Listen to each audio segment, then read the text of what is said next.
I, Jimmy Carter, do solemnly swear. Jimmy Carter received an outpouring of tributes and remembrances following his death at the age of 100. You set the example for all of us. I am so in awe of him. And I'm sure President Carter, he's in heaven now with his wife. He served just one term in the White House after being sworn in at the age of 52. But it was the decades after his presidency that even he acknowledged were his most successful, saying, quote, "I can't deny I'm a better ex-president than I was a president."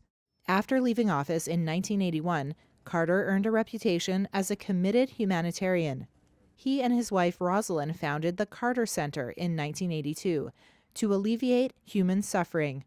Executive Director of the George Washington Presidential Library, Lindsay Travinsky, explains. The Carter Center was really the first to raise funds and support to try and eradicate disease, to try and help with human rights, try and help protect voting rights, to try and help protect the sanctity of elections around the globe.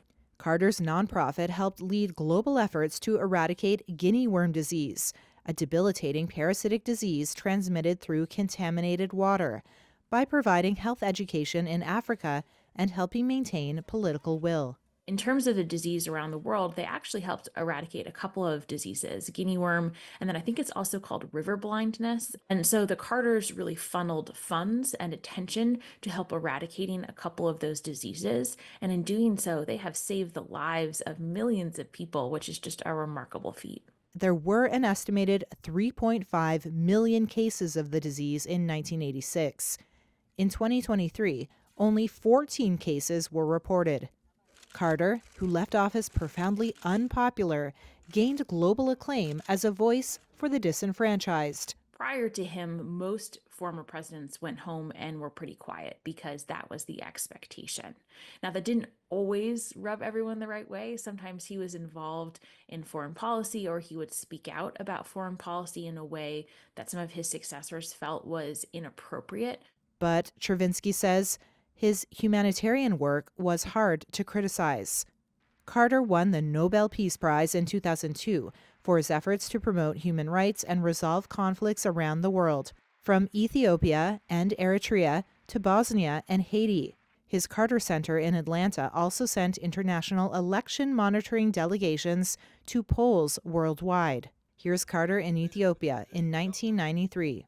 I don't see the separability of peace and democracy and human rights and the alleviation of human suffering and in the future sustained development.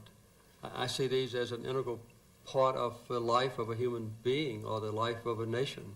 For decades, the Carters worked with Habitat for Humanity, which helped build homes for people in need.